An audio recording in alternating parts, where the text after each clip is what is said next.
ஒரு நாளும் ரஷ்யா தோத்துக்கிட்டு இருக்கிறாங்க. அதனால ஒரு நாளும் அமைதி நெருங்கிக்கிட்டு இருக்கு. இத சொல்றது யாரு? உக்ரைனோட அதிபரான செலன்ஸ்கி அவர்கள். வசனங்கள்லாம் அடேயப்பா! வர வர இவரோட வசனங்களுக்கு அளவே இல்ல. அதுக்கு தனியா அவங்க ஒரு குழு அமைச்சுட்டாருன்னு நெனைக்கிறேன். தெளிவா இருக்குது வசனம்லாம். சூப்பரான வசனம். இவர் சொல்றது போலயே. அதாவது எப்படி ரஷ்யா ஒரு நாளும் தோத்துக்கிட்டு இருக்கிறாங்க. இவர் சொல்றதுக்கு ஏத்தபடியே இப்ப கள நிலவரத்துல ரஷ்யா பெரும் அளவுல தோத்துக்கிட்டு இருக்கிறாங்க. என்ன முன்னோக்கி தோத்துக்கிட்டு இருக்கிறாங்க. பின்னோக்கி போறது வெற்றியா இருக்கலாம் உக்ரைனுக்கு. ஆனா இப்ப ரஷ்யா முன்னோக்கி வந்து தோத்துக்கிட்டு இருக்கிறாங்க. சரி ஓகே. அப்படி என்ன நடந்திருக்கு அப்படின்னு கேட்டீங்கன்னா, இந்த ஆச்சரியட்ரேனியா நம்ம உங்ககிட்ட சொல்லியிருந்தோம் இல்லையா? கண்டிப்பா தெற்கு பகுதிய பிடிப்பாங்க ரஷ்யா அப்படிங்கிறது போல. அது அப்படியே குடுகுடுன்னு ஓடி போய் எந்தெந்த வீடுலாம் காலியா இருக்கோ, அந்தந்த வீடுலாம் அவங்க எடுத்துக்கிறதுதான்னு வேலை. ஸோ எல்லாம் எடுத்துக்கிறாங்க போல இருக்குது. இந்த இவனோ ஃப்ராங்க்விஸ்கி ஸ்ட்ரீட்டுக்கு பக்கத்துல இருக்கிற ஸ்ட்ரீட்டு ஜால்ஷ்னியா ஸ்ட்ரீட் பேர் கொஞ்சம் கரெக்ட் ஆவல. பட் அந்த ஸ்ட்ரீட் இப்ப ரஷ்யாவோட கட்டுப்பாட்டுக்குள்ள வந்துருச்சுன்னு சொல்லி உக்ரைனியன் சோர்ஸ் இருப்பாங்கல்ல, அவங்க தரப்புலேருந்து மேப்பே அப்டேட் பண்ணிட்டாங்க. டீப் ஸ்டேட்ல மேப்பே அப்டேட் பண்ணிட்டாங்க. இந்த மேப்ல நீங்க ஒரு விஷயத்த கவனிக்கணும். ரஷ்யா அந்த ஸ்ட்ரீட்ட மட்டும் எடுத்துக்கல. அந்த ஸ்ட்ரீட்டுக்கு அந்த சைட் தாண்டி இருக்கக்கூடிய அந்த 2 ஸ்ட்ரீட்டுக்கு தாண்டி இருக்கக்கூடிய அந்த ரயில்வே இது இருக்கு இல்லையா? அந்த ரயில்வே லைன தாண்டி இருக்கிற பகுதிகள அவங்க கட்டுப்பாட்டுக்குள்ள எடுத்துட்டாங்க அப்படிங்கிறது போல அப்டேட் பண்ணிக்கிறாங்க. இது மிகப்பெரிய இழப்பு ரஷ்யாக்கு தான், உக்ரைனுக்கு இல்ல. இப்போ இங்க இது மட்டும் கிடையாது. இது வந்து உக்ரைன் தரப்புல சொல்லக்கூடிய விஷயங்கள். இப்போ உக்ரைன்லயே வந்து பார்த்தீங்கன்னா, அங்க சண்டை பிடிச்சிட்டு இருக்கிற பிரிகேட் 115வது பிரிகேட் இல்லையா? "நாங்க வந்துட்டோம்டா! எங்கடா இருக்கீங்க ரஷ்யா? நாங்க வந்துட்டோம்டா!" அப்படிங்கிறது போல அவங்க தரப்புல இருந்து ஒரு வீடியோ பதிவு ரிலீஸ் பண்ணிக்கிறாங்க. ஏன்னா இப்பதான் வந்து இந்த பகுதியில திரும்பவும் களகட்டி இருக்கு. அதாவது திரும்பவும் ஆஃபென்சிவ் ஆப்பரேஷனுக்கு மெக்கானிஸ்ட் பிரிகேட் உள்ள இறங்கி இருக்கிறாங்க அப்படிங்கிறது போல தெரியுது. ஏன்னா ஒரு ஆர்மர்டு காலம் எட்டு வந்துக்கிறாங்க. 115வது மெக்கானிஸ்ட் பிரிகேடே திரும்பி வந்துட்டாங்களா? இல்ல ஏதாவது மாத்தி அமைச்சுட்டாங்களா அப்படிங்கிறது தெரியல. டைம் போஸ்ட்னா என்ன பிரிகேட் அப்படிங்கிறது சொல்றோம். பட் ஆனா இப்போதைக்கு அங்க 115ஆம் மெக்கானிஸ்ட் பிரிகேட் தான் அந்த இடத்துக்கு டிஃபென்ஸ்க்கு இருக்காங்க. ஸோ அவங்க தரப்புல இருந்து வந்து பார்த்தீங்கன்னா, ஒரு அட்வான்ஸ்மென்ட் அங்க தெரியுது. அட்வான்ஸ்மென்ட்னா வந்துருக்காங்க. வந்து நாங்க இங்க தாக்கி இருக்கிறோம் அப்படிங்கிறது போல காமிச்சிருக்காங்க. பட் நாங்க பெருசா எந்த ஒரு இதுவும் பண்ண முடியல. திரும்பி போயிட்டாங்க போல இருக்குது. பட் ஒரு அஃபென்சிவ் ஆப்பரேஷன் மட்டும் அங்க பண்ணிக்கிறாங்க. எந்த இடத்துல பண்ணிக்கிறாங்க அப்படின்னு கேட்டீங்கன்னா, இந்த வல்ச்சிக்கலோட ஸ்ட்ரீட்டோட என்ட்ரன்ஸ் பகுதி இருக்கு இல்லையா? அந்த இடத்துல தாக்குற மாரியான ஒரு வீடியோ பதிவுகள். அப்படின்னா என்ன அர்த்தம்?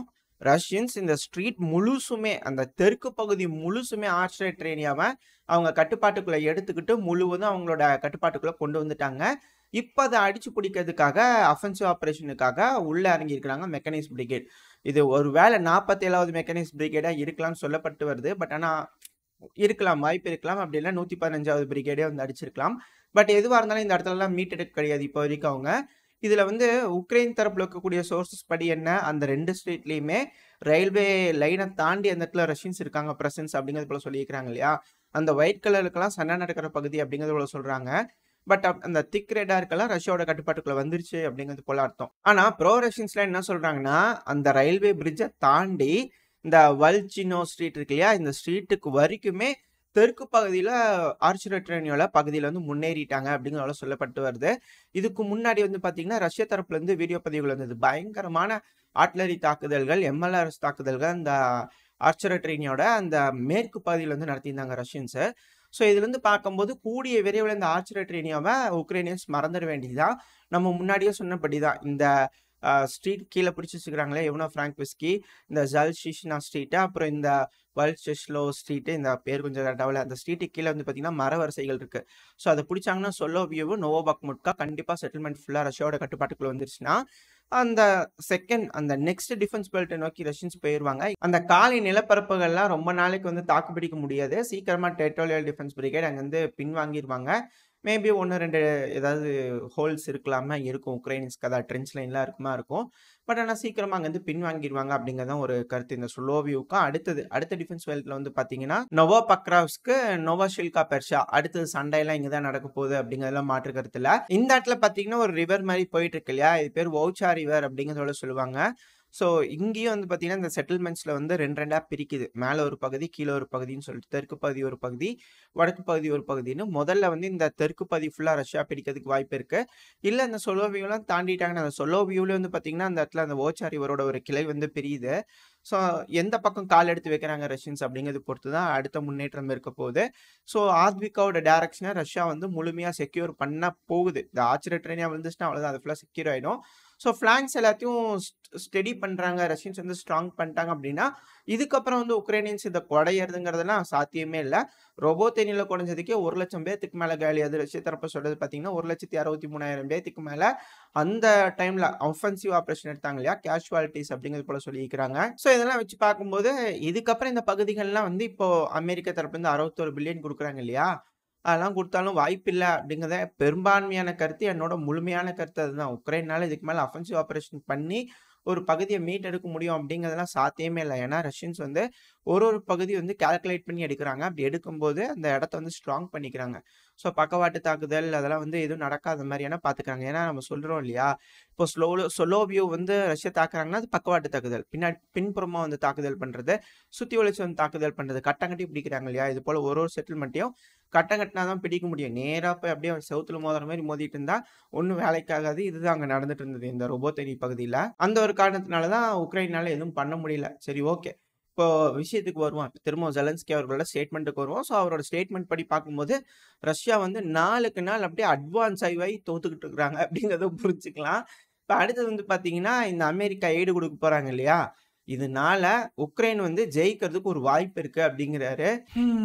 அவர் ஜெயிக்கிறதுக்கு வாய்ப்பு இருக்கா அப்படிங்கிறதே சந்தேகம் தான். உக்ரைன்ல எலெக்ஷன் வச்சாங்கன்னா அதனாலே என்னமோ தெரியல. இப்போ அடுத்த செய்தி வந்து பார்த்தீங்கன்னா ஒரு 20 நபர்கள் கிட்ட அட்வைசர்ஸ் வந்து அமெரிக்கால இருந்து உக்ரைனோட அதிபருக்கு துணையை அனுப்பி வைக்க போறாங்க. அந்த 20 நபர்கள் எதுக்காக வராங்க? இவரோட பாதுகாப்புக்காக வராங்க. அதாவது இங்க இருக்கக்கூடிய நபர்கள்லாம் ஆள் மாறிடுவாங்க, கட்சி மாறிடுவாங்க. உக்ரைனியன்ஸ் தான் ஒரு கட்டத்துக்கு மேல உக்ரைனியன்ஸே வந்து பாத்தீங்கன்னா இவரை பிடிச்சி கொண்டு போய் மக்கள்கிட்ட கொடுத்துட்டாங்கன்னா என்ன பண்றது, இல்ல ஏதாவது செஞ்சுட்டாங்கன்னா உக்ரைனோட நிலம் கருதி அங்க இருக்கிறவங்க மனம் மாறி இல்லாம இல்லையா. இதே அமெரிக்கன்ஸ் வந்துட்டாங்கன்னா அமெரிக்கா என்ன சொல்லுதோ அதானே கேட்டு நடந்துக்குவாங்க. இவங்களுக்குலாம் பவர் கொடுத்தா எல்லாத்துக்கும் ஒரு கண்ட்ரோல், இதுக்கு மேல அப்படியே கொஞ்சம் கொஞ்சமா கண்ட்ரோல் எடுத்துக்கலாம் உக்ரைனை. அதிபர் மட்டும் ஒரு ஆளு, மக்களால் தேர்ந்தெடுக்கப்பட்ட ஒரு நபர். அதுக்கப்புறம் இருக்கிறது எல்லாமே வந்து பார்த்தீங்கன்னா அமெரிக்கன்ஸ் தான் டாப் பொசிஷனில் இருப்பாங்க. என்ன கமாண்ட் வருதோ அதான் செய்வாங்க. எக்ஸிக்யூட் பண்ணுறதுலாம் உக்ரைனியன்ஸ் அப்படிங்கிறத சொல்லப்பட்டு வருது. இது அப்படியே ஸ்டார்ட் ஆயிடுச்சு இல்லை, இது அப்படியே நடக்கும். யூரோப்லேருந்து எல்லாரும் வந்துருவாங்க. இப்போ ஃப்ரான்ஸில் வந்திருக்கதா சொல்லியிருக்கிறாங்க இல்லையா, எல்லாரும் முக்கிய பொறுப்பு மட்டும் எடுத்துக்குவாங்க அப்படிங்கிறத சொல்கிறாங்க. பட் அதெல்லாம் சாத்தியமா என்ன அப்படிங்கிறது தெரியல.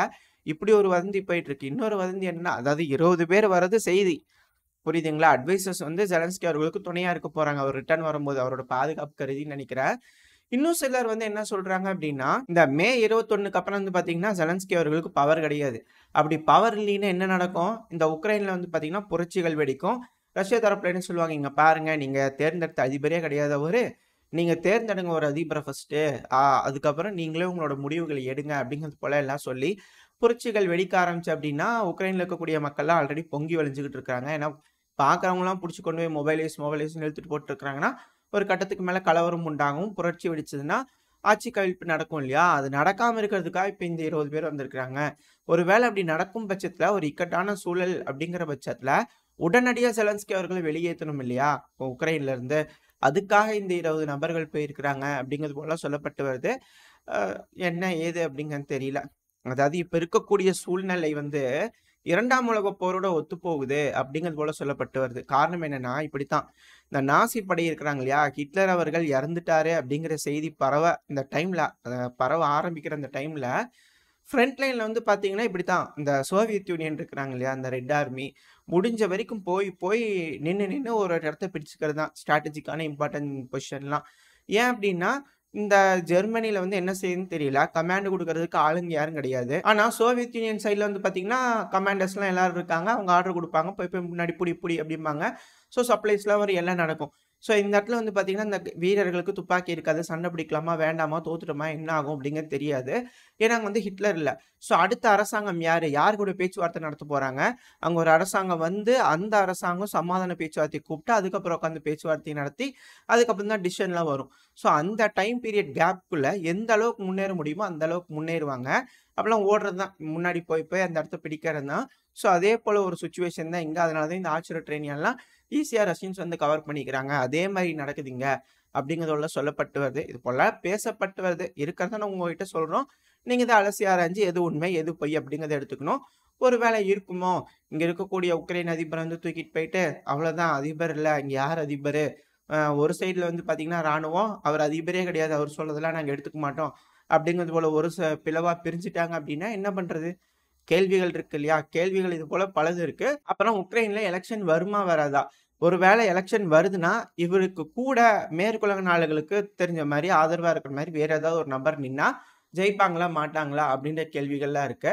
ஒரு வேளை இல்லன்ற பட்சத்துல, யார் கூட வந்து ரஷ்யாவ கூட்டிட்டு போய் உட்கார வச்சு பேச வைப்பாங்க? சமாதான பேச்சுவார்த்தைக்காவது போகணும், ஏதாவது பண்ணணும் அப்படின்னா, ரஷ்யா வேணும்ல.